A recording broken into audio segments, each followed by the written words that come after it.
The wind was dry and sharp across the red desert of the human colony. Dust moved like ghosts between broken buildings and half-buried machines. Under the pale twin suns, an alien mother walked slowly, holding her child close to her chest. Her name was Lyra, and for 3 long years she had been searching. She had walked through storms, across frozen moons and empty cities. She had knocked on every human door she could find, but no one ever opened for long. Most looked at her strange skin and glowing eyes and shut the door in fear. Others pretended not to hear. Yet she kept walking, one door after another, carrying her little girl, whose breath grew weaker each day. Lyra's people had once been proud builders of crystal towers and singing cities. Then came the plague that burned through their kind, a silent fire that no cure could stop. Her daughter Ami was the last child left alive from their world. Lyra believed that somewhere among the humans, someone had the medicine to save her. But time was running away like sand through her fingers. That day, her feet were bleeding, her cloak torn by wind. She reached a small human outpost at the edge of the desert. Only a few homes, made of metal and dust, surrounded a repair station with a flickering sign. She knocked on the first door. No answer. She knocked again, her knuckles leaving marks of dried blood. Inside she could hear movement, the sound of breathing, maybe a child's whisper. But still no one came. Her hope started to fade like the dying sun.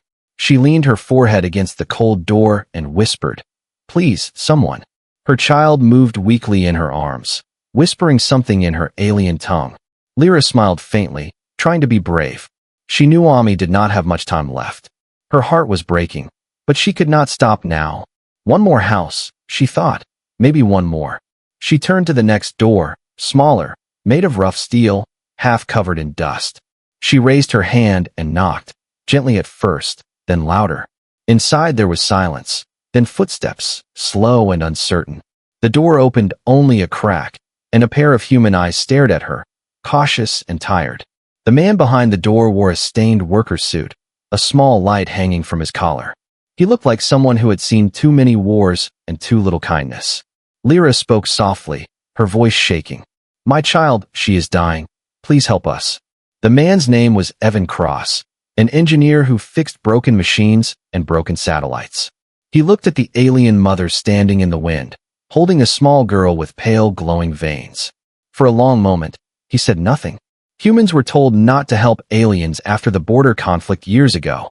There were rules, heavy ones, and eyes that always watched. He could close the door and forget, like the others did. But something inside him stopped his hand. He opened the door wider. The smell of rust and oil mixed with the soft scent of desert rain. He saw the little girl's fingers twitch weakly, her breathing shallow and fading. Without thinking, he said, "Come inside." Lyra hesitated, not believing what she heard. Humans had shouted at her, thrown stones, even locked their doors when she begged before. But this one, this tired human, his voice was different. She stepped forward slowly, her knees shaking. The door closed behind them with a soft metallic click.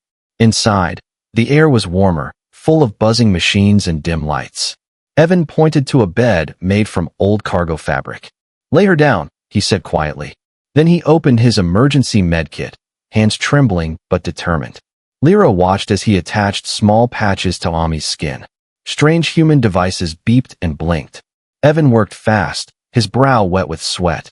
He whispered, "Stay with me, little one, stay with me." Lyra felt her heart race, tears rolling down her silver cheeks. For the first time in years, someone was trying to help. The hum of machines filled the silence. Then Ami's breathing steadied just a little. A weak heartbeat echoed through the scanner. Evan looked up, eyes wide, and said softly, "She's still here." Lyra covered her mouth, trying not to cry. Her hands trembled as she whispered, "Thank you, human." Evan shook his head. "No, don't thank me yet," he said. "They'll come for me when they find out." She did not understand his words fully, but she felt his fear. Still, she smiled through tears. Outside, the wind howled against the door. But inside that small metal room, hope finally took its first breath. Inside the repair station, the air was warm but tense. Evan worked fast, his hands shaking slightly as he adjusted the medical patch on Ami's chest. The soft beep of the machine echoed through the room like a heartbeat, fragile but alive. Lyra sat beside her daughter, her glowing eyes fixed on the human's every move. She didn't understand his words, but she could feel his heart. For the first time in 3 years, someone was not running away. Evan wiped sweat from his brow, his mind racing. He knew that helping an alien was against every colony law. But how could he turn away a dying child? He had seen death before. He had seen soldiers fall, machines explode, and people cry over metal coffins. But this was different. This was pure life struggling not to end. He whispered softly, "Stay with me, little one," while the medical light turned from red to green. Ami's breathing slowed, steady but weak. Lyra let out a trembling sigh, her fingers brushing her daughter's cheek gently. Outside, the colony lights flickered in the storm. A drone passed overhead, its scanner beams slicing through the darkness. Evan's station was old and half-forgotten, but the system still tracked every power spike. Someone, somewhere, had already noticed the sudden energy used from his medical kit. He didn't have much time before the command center would check. Lyra looked around, her hands clutching her cloak. She could sense danger, her instincts sharp from years of hiding.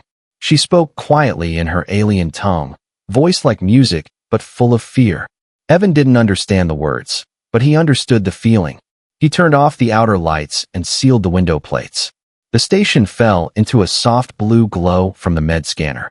Only the sound of the child's breathing filled the silence. He sat down across from her, leaning against a wall of broken parts. "You've been walking long, haven't you?" he said, half to himself.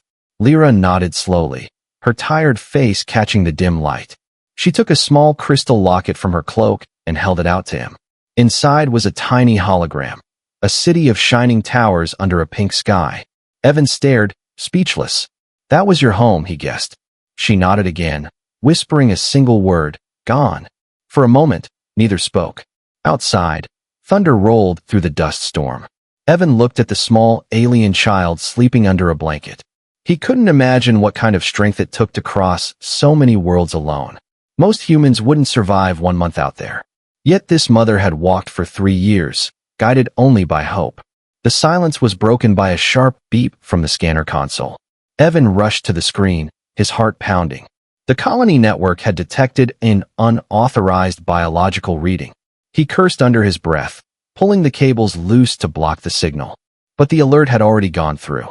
He looked at Lyra, panic in his eyes. "They'll come here," he said quickly, pointing to the door. "They'll take her away." Lyra didn't understand the full meaning, but when she saw his fear, she grabbed her daughter and stood up.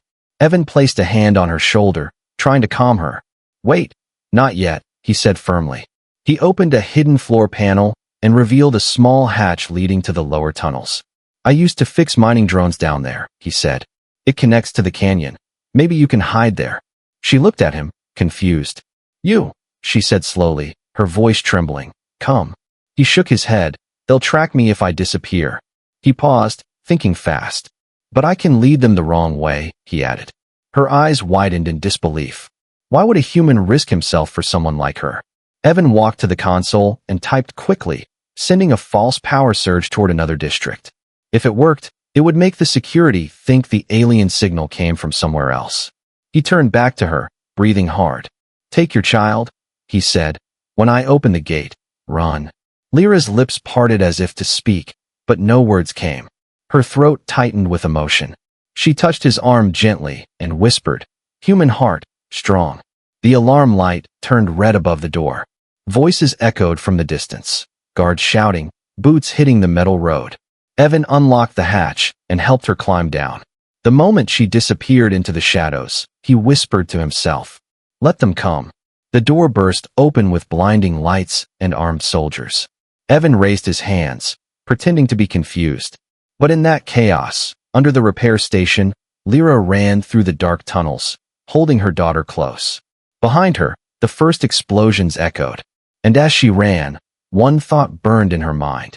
A stranger had finally answered her knock, and for that, she would never forget his name.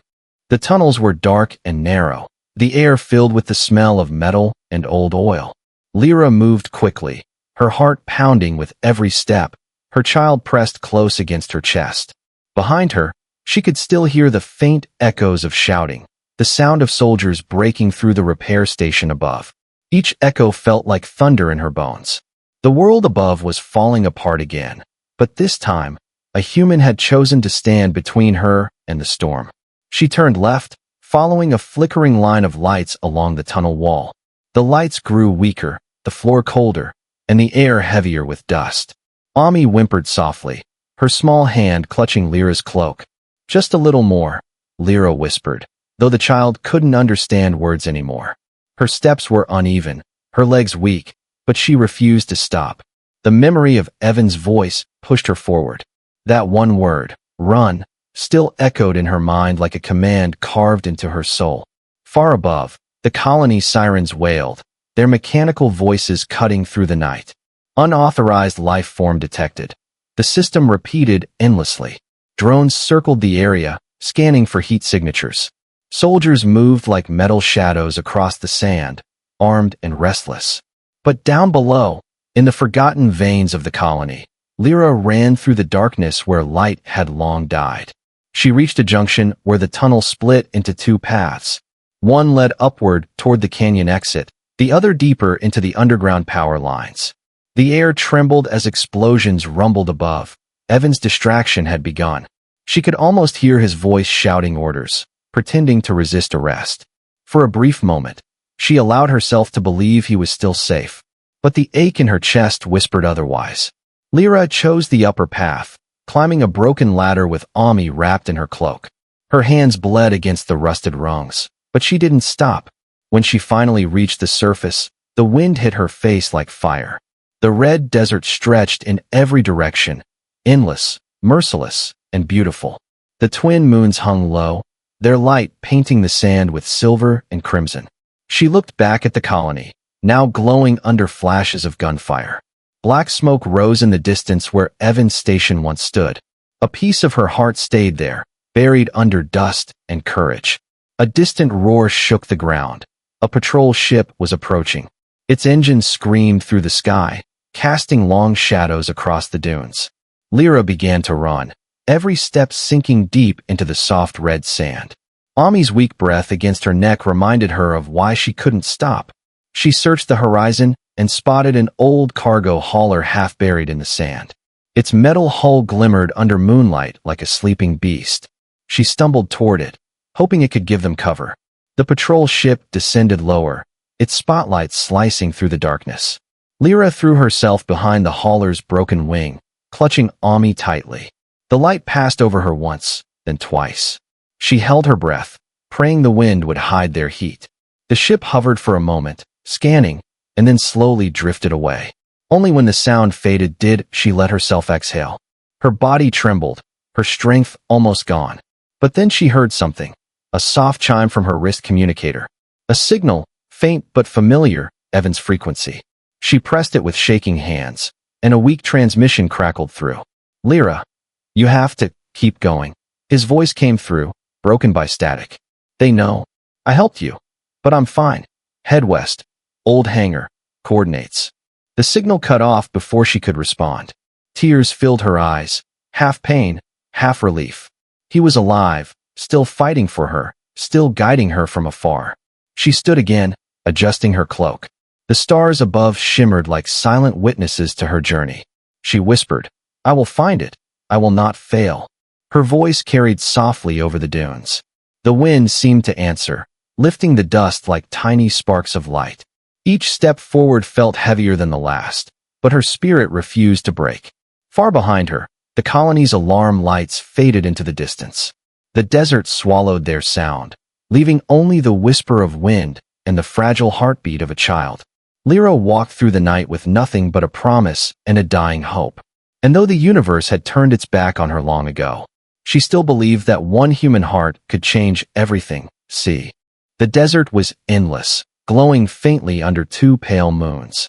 Lyra moved through the shifting sands, her feet sinking with every step. Her cloak fluttered like torn wings behind her, and in her arms, little Ami stirred weakly. Each breath from the child was a promise that she could not let fade. She followed the coordinates that Evan had sent before his signal vanished. They led toward an old canyon where forgotten machines rusted beneath the stars. By dawn, The horizon turned gold and red, and the air grew heavy with heat. Lyra's vision blurred, exhaustion crawling through her body. Her water pack was empty, her strength nearly gone. But she could see something in the distance. A metal silhouette half buried in sand. A structure tall and broken, with the remains of a hangar door still standing. It was the place Evan had spoken of. She reached the entrance and fell to her knees, dust rising around her like smoke. Inside, the air was cool and still, filled with the scent of old fuel and rust. Machines lay silent, tools scattered, consoles long dead. It looked like a graveyard of forgotten dreams. But in one corner, a faint light blinked, a signal pad, old but still working. Lyra touched it, and to her shock, a message appeared on the cracked screen. It was a recording, and Evan's voice filled the silence. "Lyra, if you see this, I couldn't reach you in time," he said, his tone calm but tired. "I tried to stop them, but the colony won't forgive this." He paused, the sound of gunfire faint in the background. "They think mercy is weakness, but maybe one day, they'll understand." The message flickered, his face appearing for a moment. Dirt on his cheek, eyes filled with determination. "I left you a ship, small, but it should fly. Take it, go where no one will find you, and keep her safe."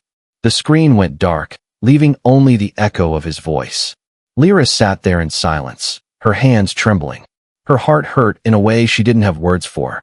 She looked at her daughter, at the still chest rising and falling, and then back at the message device, whispering softly, "Human heart, still strong." She searched the hangar until she found it. A small transport vessel, covered in dust but intact. The hull was marked with human letters she couldn't read. She ran her hand across it like one would touch a relic of hope. Inside, everything was old yet familiar, the pilot seat worn, the controls cracked. But when she pressed the ignition key, the ship responded with a faint hum. Lights flickered to life, and the engines coughed like an old beast waking from sleep. Ami stirred again, whispering something weakly in her alien tongue. Lyra held her close and smiled. "Soon, little one, soon." But as she prepared for takeoff, she saw shadows moving outside the hangar walls. The air shimmered with heat, and then came the distant whine of engines. The colony's patrol had found her. Evan's signal had delayed them, but not stopped them. She rushed to the controls, hands trembling as she powered the engines fully. The hangar door was half buried, blocking her escape. She switched to manual override, the console flickering with warning lights. Outside, a voice crackled through a speaker. "Unauthorized ship detected, stand down." Lyra ignored it, her mind fixed on one thing: escape. Ami opened her eyes just as the engines screamed to full life. The ground trembled, dust exploded upward. She gritted her teeth and slammed the lever forward. The ship surged ahead, metal scraping against sand and stone. The half-buried door tore apart, sparks flying into the dawn light. Behind her, gunfire erupted, energy bolts cutting through the air. One struck the hull, leaving a glowing scar. Another passed near the cockpit. But Lyra didn't slow down, her eyes locked on the open sky. The ship lifted, struggling at first, then rising steadily. Below, the patrols grew smaller, their weapons useless against the clouds. As the desert fell away, Lyra's tears finally came. Not from fear, but from something deeper, a promise fulfilled. She looked back at the world she was leaving.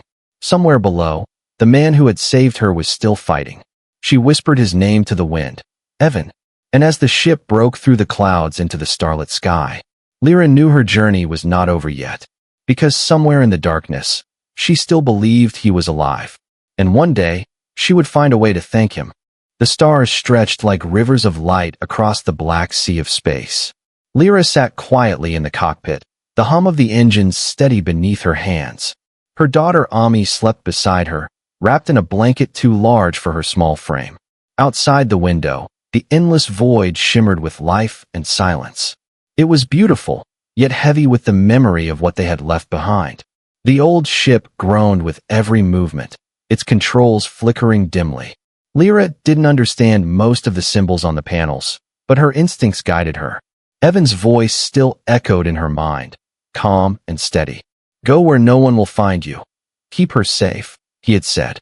And she intended to honor those words, no matter the cost.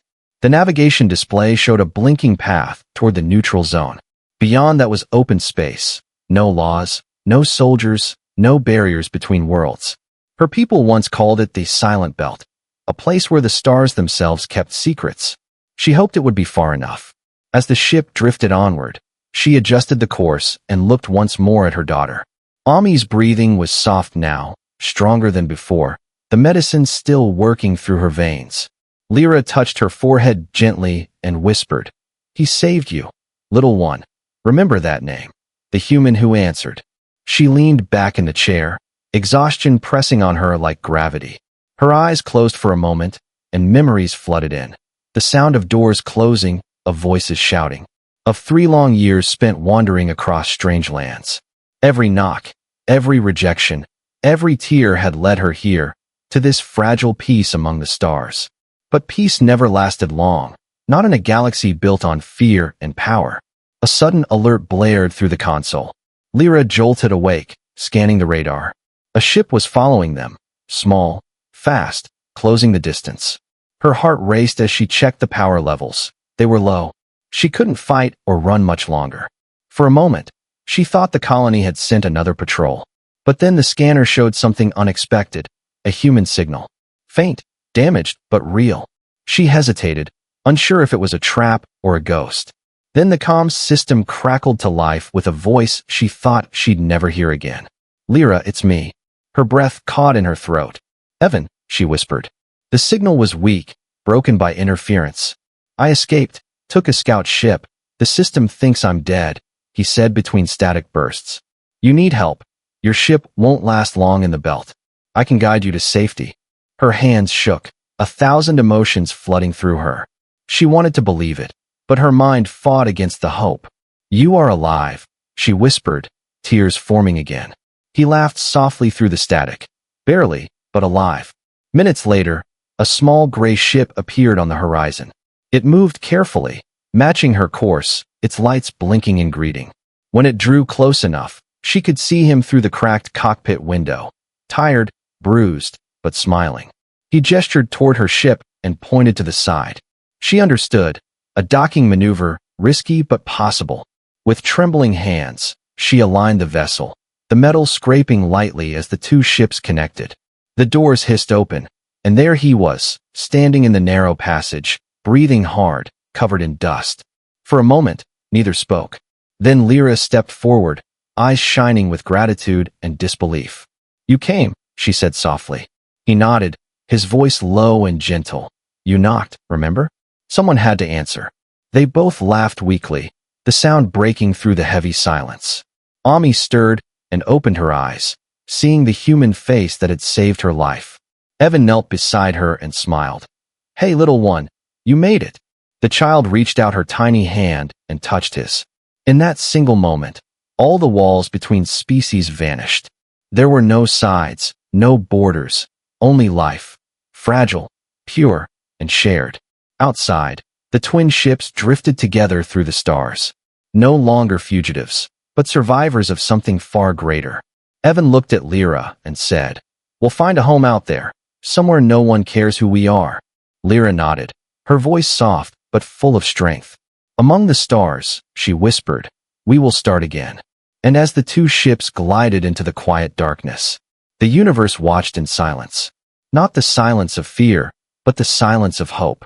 For once, it seemed that humanity had truly answered. Months passed as Lyra, Ami, and Evan traveled through uncharted space. The stars stretched endlessly in every direction, glittering like silent witnesses to their journey. The ship hummed softly, its old engines working tirelessly to carry them beyond the reach of human colonies. Ami grew stronger with each day, her small hands clutching anything she could find to play with. Lyra watched her daughter carefully, marveling at the life that had survived against all odds. She had carried hope for years, but now she could see it take root in her child. Evan spent his days repairing the vessel and monitoring the faint signals from distant settlements.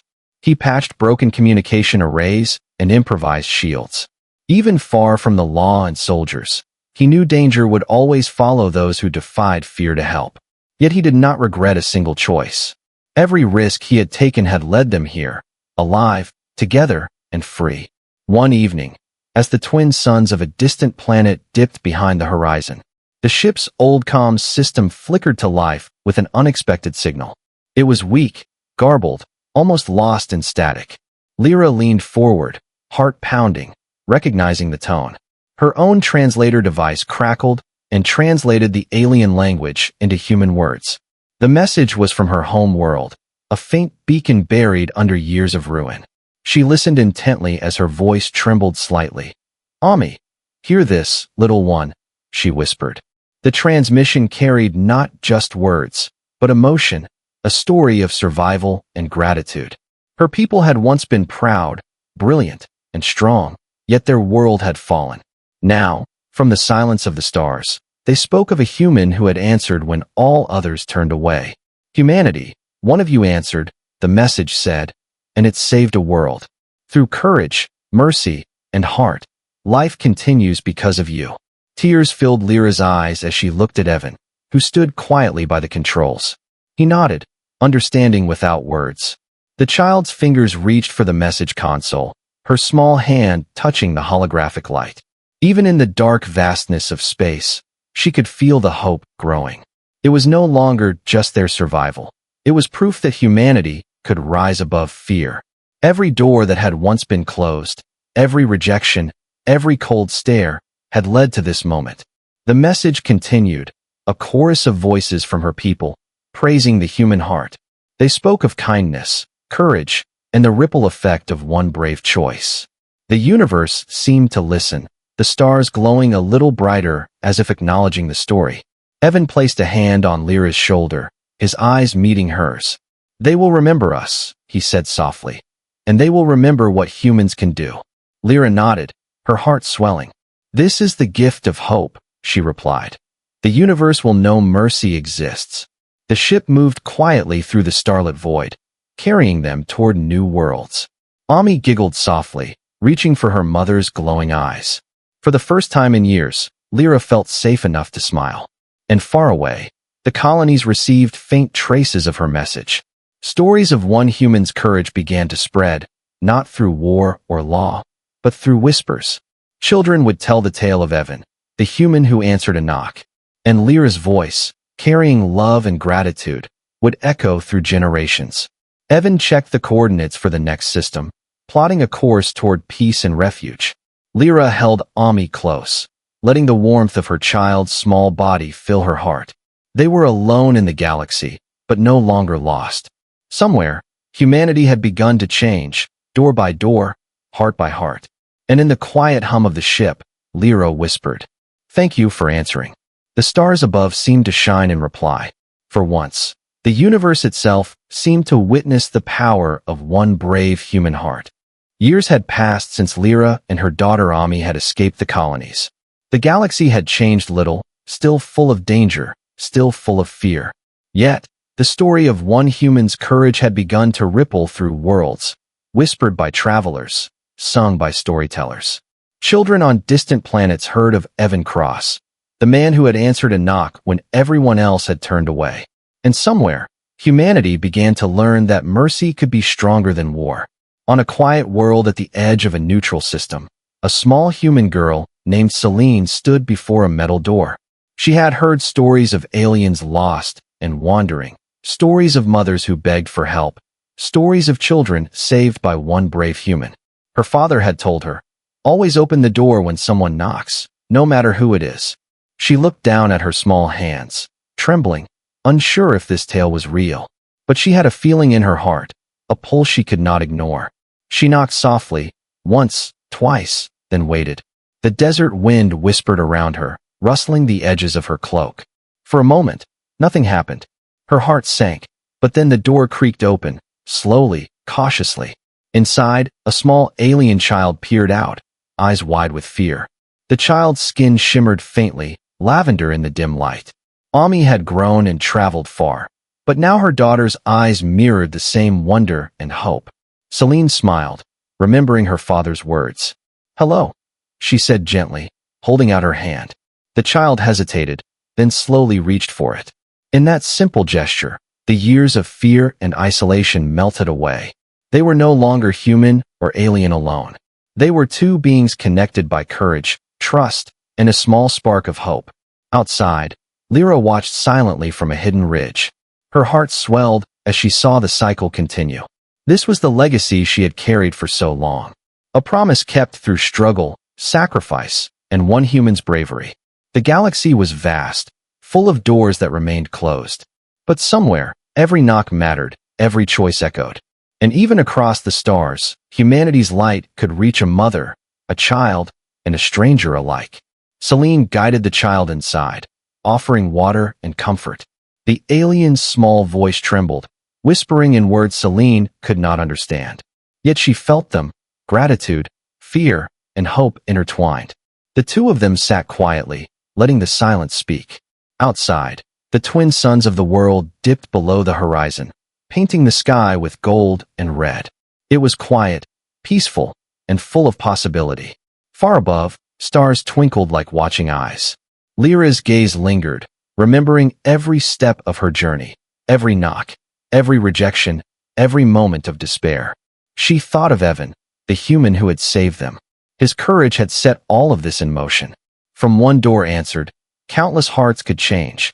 She whispered softly into the night, "Thank you, human heart, for everything." Celine finally smiled at the small alien, holding her hand tightly. "Come on," she said, "you're safe now." The child looked up, eyes wide and trusting. The doors that had once been closed were opening again. And in that moment, the story of the alien mother who knocked on every door became legend. Not of fear or war, but of compassion, courage, and hope. And as the galaxy turned beneath the stars, one simple truth remained. That even the smallest choice, the smallest act of mercy, could echo across worlds. Doors would continue to be knocked upon, hearts would continue to choose. And somewhere in the vastness of space, humanity finally answered. Forever.